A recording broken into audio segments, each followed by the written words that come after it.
Ciao a tutti e benvenuti sul canale. Tutti sappiamo che prima o poi, per le caratteristiche del materiale e per il lavoro meccanico a cui è sottoposto, un capotasto andrà sostituito. Non è un componente eterno, è un componente soggetto ad usura. Si consuma, si solca, può scheggiarsi, può essere soggetto a sostituzioni migliorative. E quando arriva il momento di sostituirlo si capisce immediatamente se è stato montato correttamente oppure no. In questi giorni ho fatto un upgrade da capotasto in plastica a capotasto in osso, un intervento normale, routine, se non fosse che il capotasto originale era incollato, non bloccato, incollato, e quella che doveva essere una semplice sostituzione è diventata un'operazione delicata, lenta, con il rischio concreto di danneggiare il manico. Infatti, anche con una quantità minima di collante, una parte del fondo dello scasso è venuta via insieme al capotasto, lo vedete nelle immagini. Questo non è un caso teorico, come si vede si tratta di una esperienza reale e documentata. Ed è esattamente per questo che oggi parleremo di un concetto fondamentale. Il capotasto non deve essere incollato, non perché lo dico io, ma perché non deve lavorare per adesione, lavora per geometria e interferenza meccanica.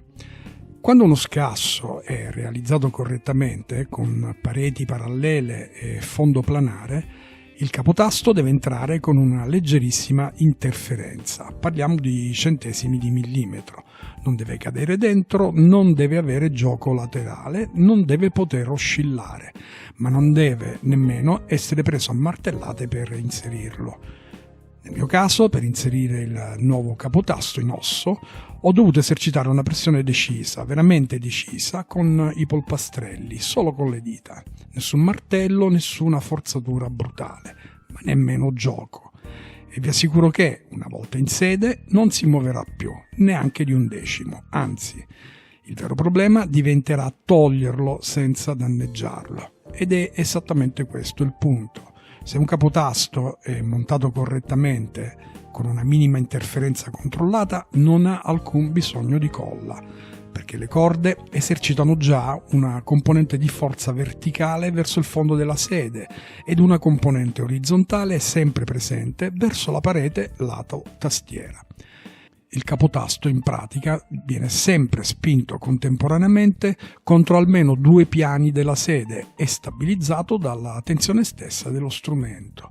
La colla quindi non ha nessuna ragione di essere applicata, perché non migliora il suono, non aumenta la stabilità, non rende il montaggio più professionale.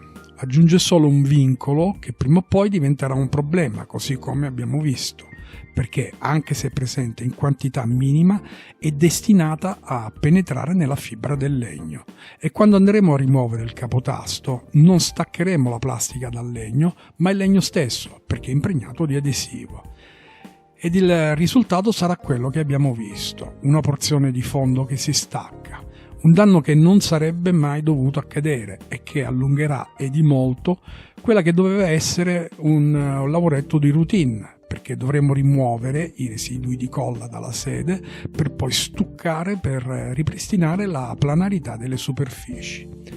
Attenzione, esiste anche l'errore opposto, un capotasto lasco che entra libero nella sede è altrettanto sbagliato.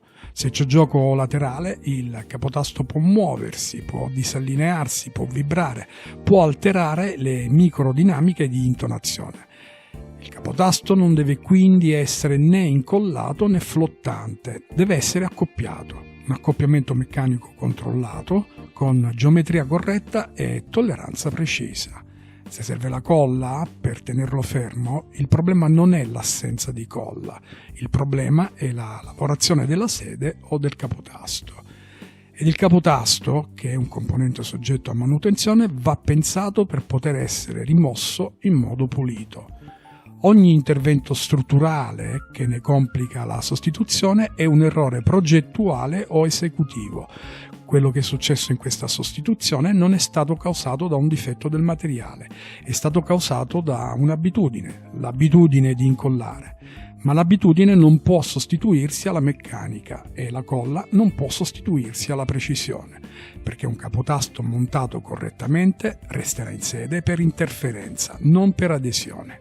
Ricordiamolo.